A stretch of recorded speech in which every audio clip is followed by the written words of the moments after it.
speaker, very interesting company that is in the mobile advertising space, based here in Singapore. Awesome name and domain name, Affle. Please put it together for Anuj Sohum, everybody. Thank you. Anuj, take the stage. Thanks for coming. Hi. Thanks for having me over. Nice to meet you again. Yeah, nice to meet you. Everything's good. It's like quite an interesting setting. I've been to many talks, but this is very refreshing and new. Right. You try to ask tough questions. Oh my God. Okay. Right. Okay. So who are you? Well, I'm just another person with a lot of ideas and a lot of passion. I'm an entrepreneur. Right. So you founded a lot of companies, right? Yeah. How many companies have you founded so far? Well, Affle is the third company. So before that, I started my first company when I was studying in NUS. I was doing computer engineering in the second year, and I was on a student pass. I was on a scholarship over here, and I was told that you can't work when you're on a scholarship and on a student pass. But I realized that the definition of work was that you can't take salary, right, basically. But you can own your company on a student pass. You can be a director of your company on a student pass. So I decided I'll start my own company, and that's how I'll work, but not necessarily take salary, and that's how I became an entrepreneur. Interesting. I mean, that would be a good way to attract foreign entrepreneurs to stay in Singapore. On student pass, you mean? Yeah. Well, I think Singapore does attempt to do that, right? You bring in a lot of scholars from China, from Indonesia, Southeast Asia, and other markets, and a lot of, and if you look at it traditionally or statistically, you'll find a lot of entrepreneurs are formed when people who migrate. So yeah, it helps. So those are the people who have a greater risk appetite, and they have nothing to lose. You kind of uproot yourself from one place and you come to a new country and you think of, okay, I can start something new. So it does work like that. In fact, if you look at a lot of startups in Singapore, you'll find them from foreign scholars who've been brought into Singapore to study or whatever, either from China or India or Indonesia, and they are certainly trying to become entrepreneurs here.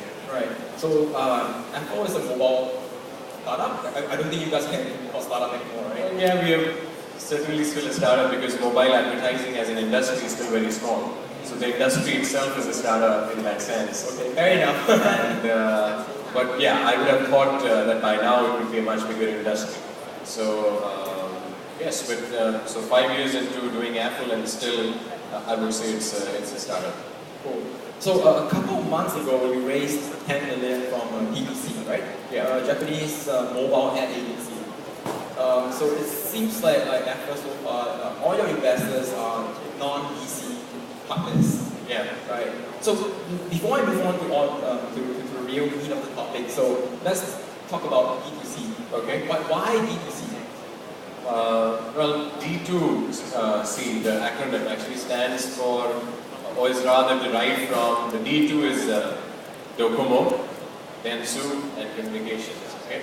So that's D2 because that's 51% owned by, I think, don't quote me on the number, but over 50% owned by NTT Docomo, and it's a joint venture together with Dentsu. So we're talking about one of the largest carriers in the world and one of the largest advertising agencies in the world forming a joint venture to, if I may qualify D2C being as one of the largest mobile advertising companies in the world, and certainly one of the largest in Japan.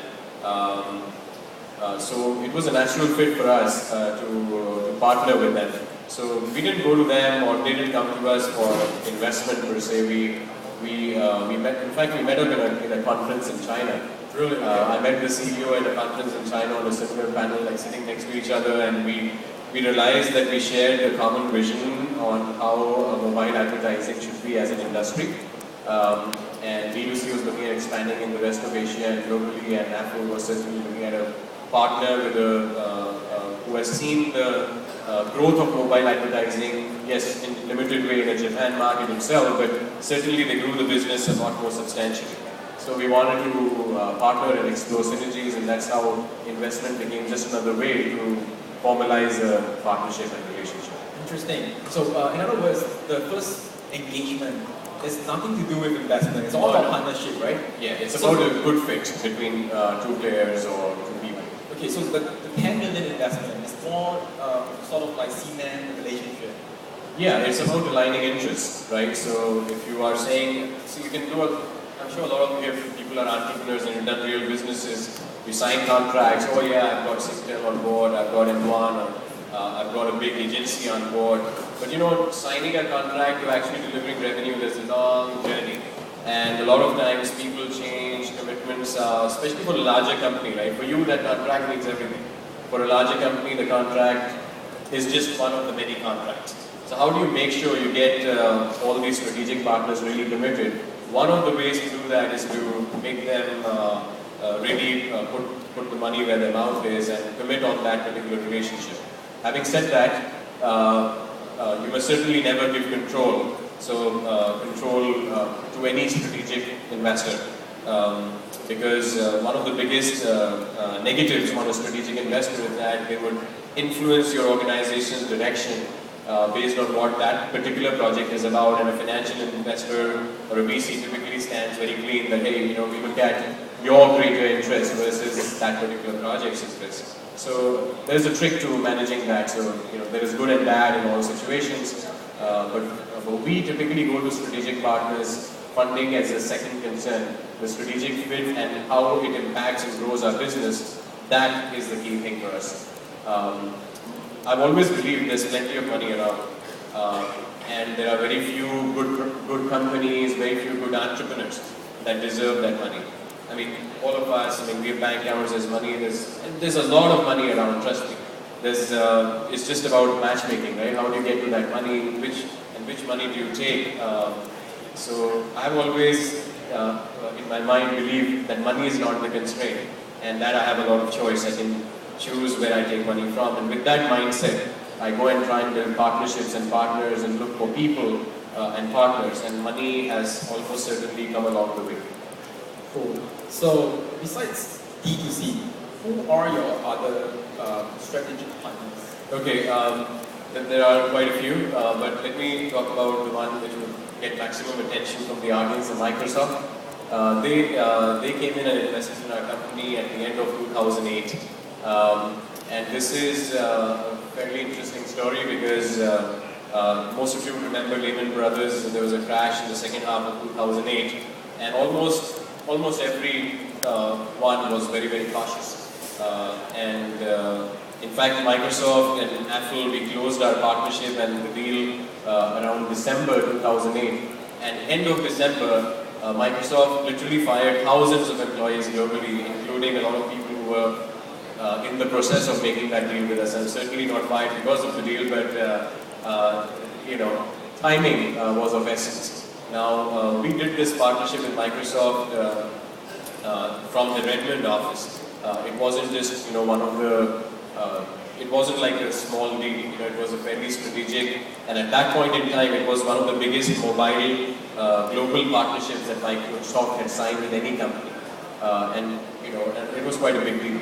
It involved all the way people up to, you know, when Bill Gates retired from Microsoft, he was replaced by a person called Ray Ozzie. So this project was actually all the way personally handled up to that level.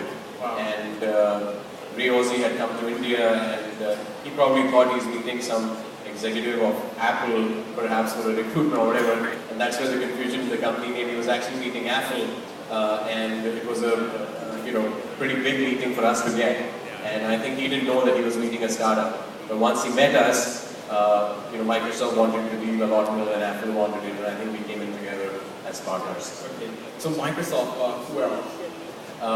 We also have, in the very early days of the company, a company called Times of India.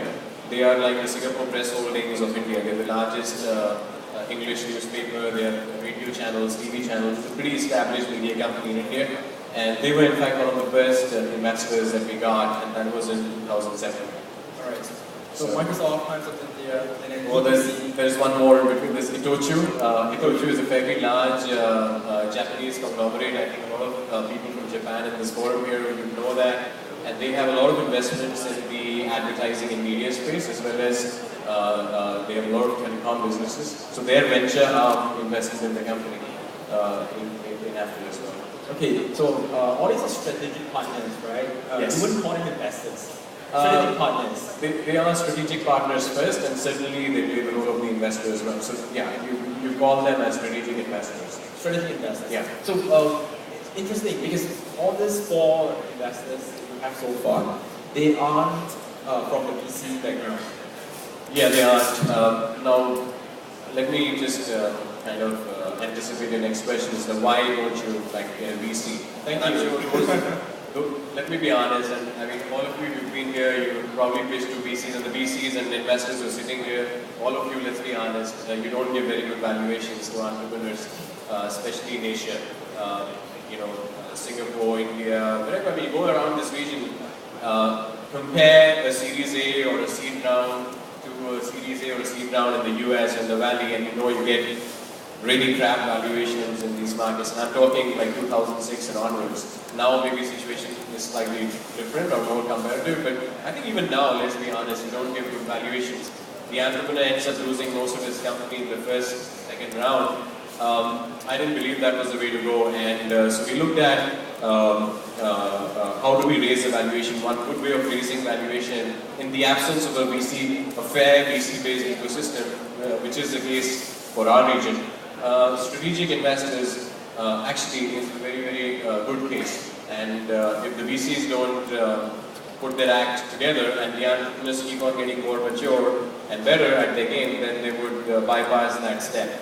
Having said that, there are a lot of pitfalls that a company can go to, or mistakes that you can make, or fatal mistakes you can make if you get a strategic investor without managing them or managing the contract carefully. One interesting thing about Affle is that so after having run the company for so long and having a lot of investments of more than $20 million, we did not give any board seat to any of the investors ever. So our board of directors is completely independent directors. So not having an investor or a VC director on board doesn't mean that you have your family and friends on the board. So we run it very professionally. We have a very credible board of directors. In fact, one of our directors is also on the board of Hewlett-Packard globally, and another one is the ex-CEO of Saatchi & Saatchi worldwide previously, and a profile of directors which even a VC would find hard to bring on board. So we really raised the bar and made sure that our investors have no reason to ask for influence on the board or on the company's operations. So we managed it very tightly and overcame the problem which I saw, that the VCs don't give good valuations, and therefore Affle went the strategic investors way. Yeah. So in other words, it's kind of like recraft everything, summarize.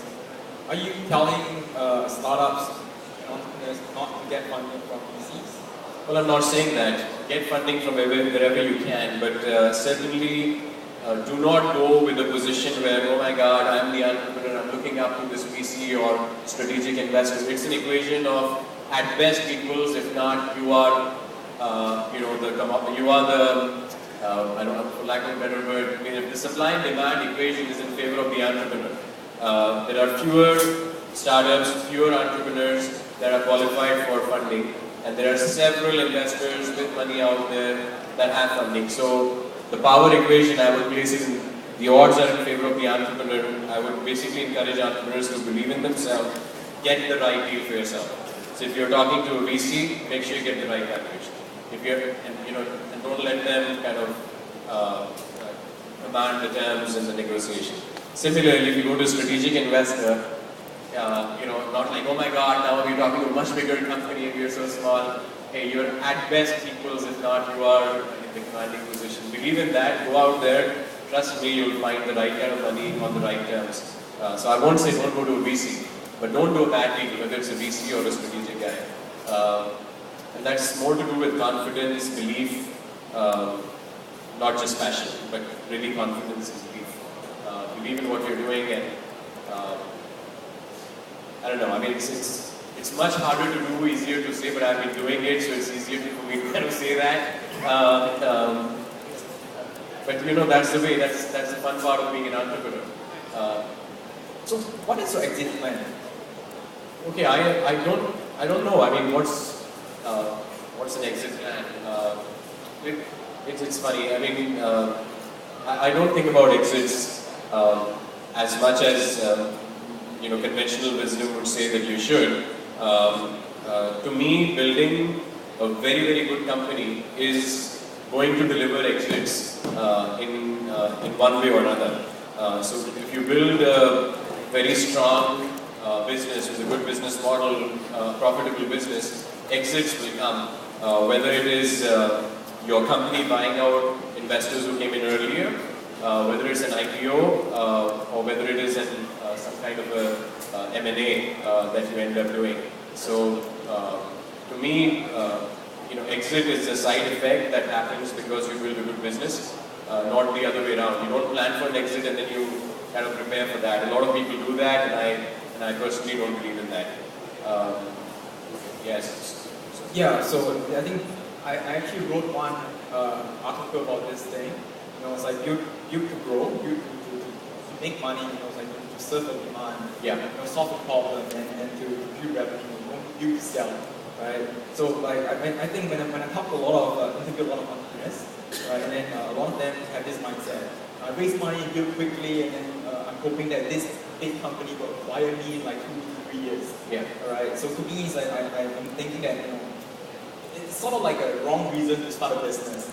So what do you have to say? I mean, you get all the investors who they don't have any incentive to force you to sell, right?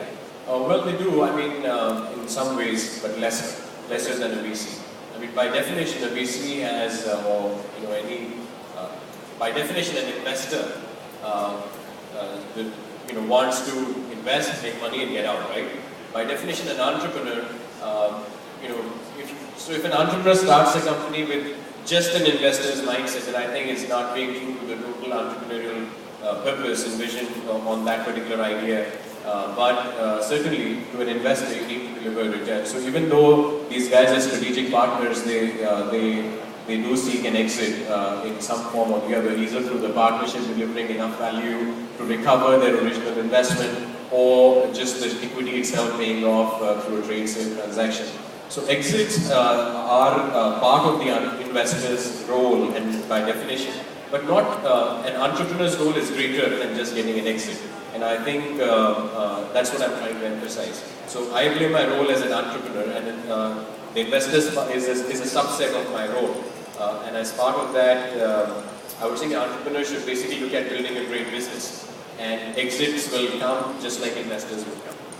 Versus build a business. So a lot of times in the first year of the business, entrepreneurs would package the company based on which investors they're meeting. And I'm not saying you shouldn't do that, but be honest to your overall vision and purpose, and don't just kind of look like a different company based on every different meeting that you go for, just to kind of get one particular deal. You got to do those tricks, but in balance. Okay? Be honest to your original core vision and purpose of starting the company. Interesting. So, like a lot of entrepreneurs, they have problem finding investors, whether it's angel investors or institutional investors, right? But how the hell do we start finding strategic investors? Okay, I think again it goes back to just fundamentals, right? So first is you need to have a very good entrepreneur to start a company. A lot of people are wannabe entrepreneurs. They're not necessarily yet entrepreneurs. So you'll find a lot of people, I have an idea, I am doing my startup on the side, but I have a full-time job. The moment I hear that, I would just not want to listen to that. That's to me not an entrepreneur. Somebody who wants to be an entrepreneur but hasn't left their job yet. So you need to fill certain criteria before you can find investors. And to me, the first thing is how committed are you to your own venture? And that qualifies commitment in terms of time, commitment in terms of how much of your own money have you put into the venture. It doesn't have to be a lot, but it should not be insignificant as part of who you are. So if you're a student and you're just about graduating and you're putting $10,000 or $5,000, I think that's commitment. If you are a professional who's worked for 5 years and you're putting in $50,000, I think that's commitment. But if you're somebody who's saying, no, I haven't quit my job and I'm looking for an investor to come in first so that I can continue to make my own salary and that's how I'll start a company, then to me you're just looking for another job. You're not really an entrepreneur. So I'm saying a lot of things here, essentially to say, to get to investment, you need to show a lot more commitment first. And then you'll find investments from starting with angel investors and going on to strategic or financial investors. And finding strategic investors is not difficult.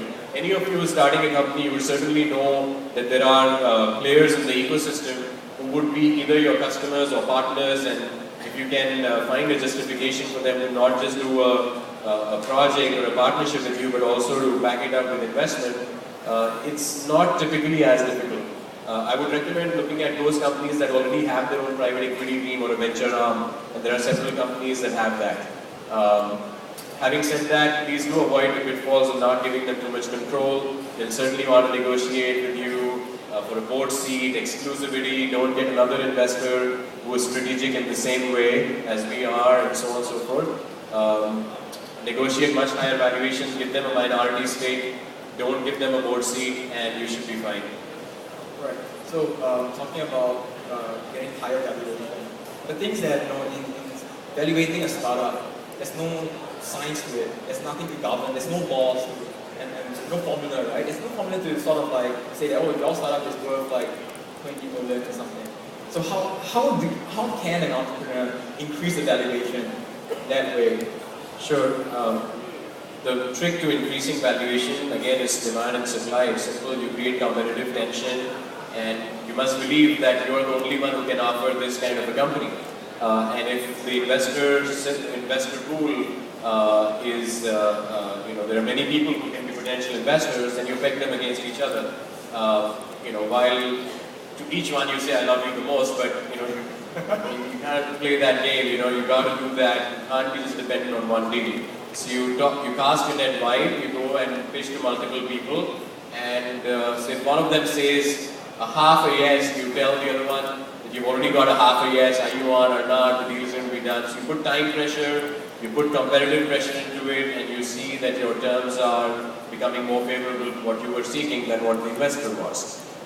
Same applies to strategic investors. So if you're looking at Simple Innovation Fund or Advanced AHA, go and pitch to all three. Tell the other one that the other one is coming on faster, whatever. Just kind of move it fast and create competitive tension if you want the terms that you want, including valuation. Cool. So last question. So can you just summarize everything? Give us 3 tips. 3 tips for entrepreneurs on how they should seek for funding. Okay, look, it's very hard to give any kind of a general sermon. Go ahead. What I can do at best is share my experience and my learnings. They may not apply to you all. Every situation is different. But for me, there are some fundamental things that I do for any new thing that I start, whether it is a new project in my company or a new company. I would first be I would look at myself and question, are you fully committed? And I would find tangible ways of proving that I am fully committed to myself and to anybody else who may be in the conversation, whether it's my team members or partners or investors. How do I prove my commitment is by putting in solid time behind it, putting in money behind it, and that's the first step. If you don't do that, to me you are reducing your chances of success, both in winning employee partners, investor partners, and so on. The second thing is build a very, very good team for yourself. So don't compromise on that. A lot of people have that thing, right? I don't want to build a team because if I try and build a co-founder too early, I will take too much of the company. Trust me, building a team is an invaluable asset that can see you through. The idea will change, but you don't change your team very often. So of course, be careful who you build as a partner, but you need to build a very good team. There's no running away from it. There are risks, but sometimes those risks are worth taking. So build a very good team. That's the second thing I'd say. The third thing is don't be too exit oriented, but at the same time don't be too much in love with your own idea. That you refuse to see early signs of defects in your idea and not adapt quickly. So the third thing is adapt and be ready to change. Ideas will have to evolve, and they certainly would look very different by the time you're successful. So do these 3 things. Don't bog yourself down with creating. We always serialize the problem. Until I have the product ready, I will not go to an investor. Until I have an investor, I will not leave my job. And those are just deferring the start of your journey as an entrepreneur. If you have a good idea, if you are committed, jump, get in there. And get in there with the belief that everything else will come along, and it has for me, always. I hope it will for you as well. I wish you all the best.